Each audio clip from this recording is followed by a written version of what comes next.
7.7 মাত্রার ভূমিকম্প পাল্টে দিয়েছে মিয়ানমারের চিরচেনা রূপ। চারদিকে এখন শুধুই ধ্বংসাবশেষ আর স্বজনহারাদের আর্তনাদ।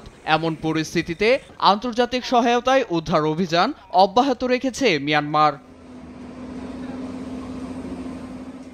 রাডার সহ উন্নত সরঞ্জাম নিয়ে রাজধানী মান্দালয়ে উদ্ধার অভিযানে নামে চীনের একটি দক্ষ দল।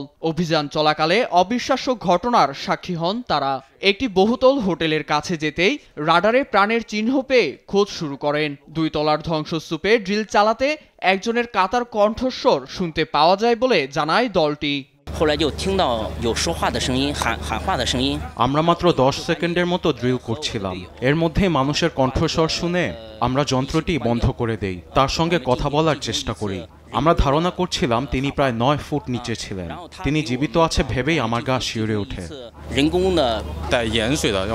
আমরা নলের সাহায্যে তাকে খাবার স্যালাইন দিই। তিনি এতটাই দুর্বল ছিলেন যে অল্প একটি পান করতে পেরেছিলেন। আমি শুধু তার হাতই দেখতে পাচ্ছিলাম। উদ্ধার কর্মীরা জানান সেই ব্যক্তি দেয়াল আর বিছানার ফ্রেমের নিচে চাপা পড়েছিলেন। এতে সেখানকার ধ্বংসাবশেষ সরাতে উন্নত যন্ত্রের ব্যবহার করা হয়। 3 ঘন্টার নিরলস অভিযানের পর তাকে বের করে আনা হয় বলে জানায় চীনা দলটি। উদ্ধার শেষে চিকিৎসার জন্য তাকে হাসপাতালে পাঠানো হয়। দলটি আরও জানায় অবিশ্বাস্যভাবে 52 বছর বয়সী সেই ব্যক্তি শারীরিকভাবে ছিলেন অক্ষত, এমনকি তিনি মানসিকভাবেও সাহসিকতার পরিচয় দিয়েছেন। নীরব দাস, নিউজ ডেস্ক, দেশ টিভি।